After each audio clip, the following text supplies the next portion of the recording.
In this video I'm going to cover the best settings on your action camera to take your underwater photos and videos to the next level.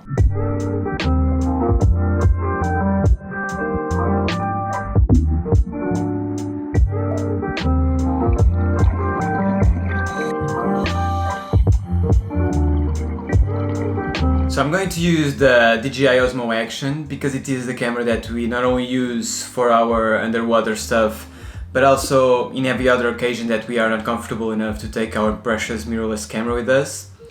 But it is so far a favorite action camera, not only because of its amazing picture quality, but also because it's very easy to shoot run and gun with it, and it's easy to change menus without having to memorize weird button combinations. But most of the things that I'll say here today will apply to other action cameras. So without further ado, let's start. And with tip 0, because this doesn't count, it's 2 things that I do regardless of whether I'm under the water or not, which is to turn Rocksteady on, because I want my videos to be as smooth as possible, and also turn de-warp on, because I don't want to be fixing any lens distortion in post-production.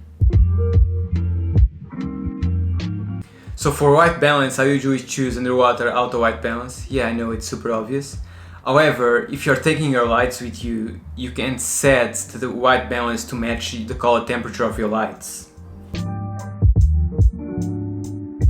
So for underwater stuff, we shoot everything in 60 frames per second. This will not only give you more flexibility in the editing to make things more cinematic and engaging, but also in wildlife things happen very fast. So you not only want to press the trigger quickly, but you also want to be able to slow things down in the editing so you can show more detail of what you just witnessed. This has been helpful for us on several occasions. One of them was in an Ingaloo Reef, and we were there to shoot humpback whales, and out of the sudden 2 of them just jump out of the water one next to the other, and it was amazing, and I was shooting in 4K 60 frames per second. So and this takes me to resolution, where the same rule applies. So with these activities, oftentimes you cannot frame everything perfectly, so it's useful to shoot in 4K to be able to zoom in and reframe your shots, or zoom in to add more detail.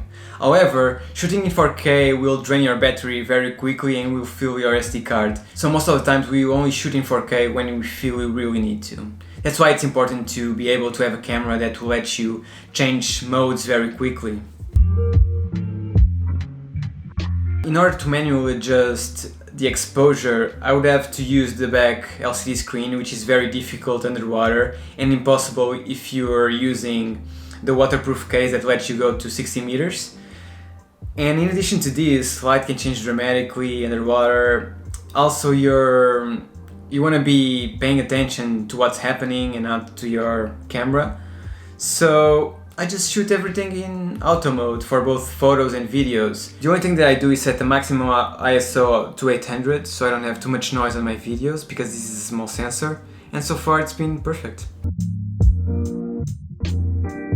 For photos we shoot both in RAW and JPEG. If you're not certain of what RAW is, it's the photo your camera takes without any internal post-processing, and it has more information, and therefore you have more flexibility in adjusting exposure, white balance and colors, which is very useful for underwater photography because you usually get that blue or green tint on your photos. For video, if you want to tweak the colors in post or have an extra dynamic range, you can shoot in DCine-alike, which is a flatter profile. It's actually very easy to grade, so let us know in the comments if you'd like us to show you how we grade both our photos and videos. If you don't want to worry about any of this, just shoot in a normal color profile. It's beautiful anyways. So as I said earlier, this camera lets you switch between camera modes very easily, from photo to video and other camera modes. It also lets you create custom profiles with your favorite settings. So for instance, I have one for 4K 60 with DCine-alike, underwater white balance, and I just switch it to it every time I want to film in 4K.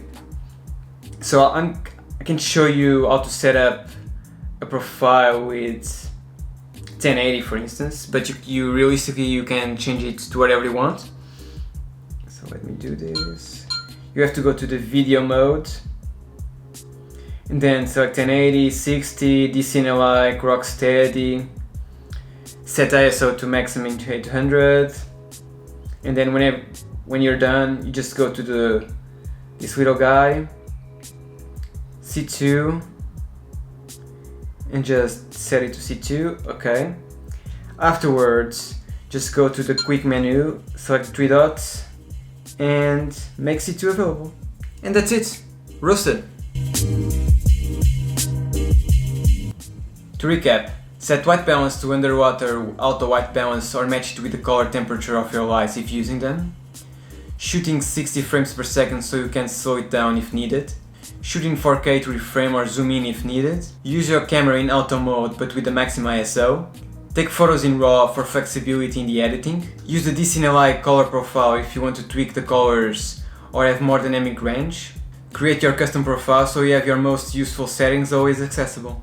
And that's it for now, guys. If you have any other suggestions, leave them in the comments. Hope you found this helpful. If you did, smash the thumbs like button, subscribe if you haven't, and see you next week.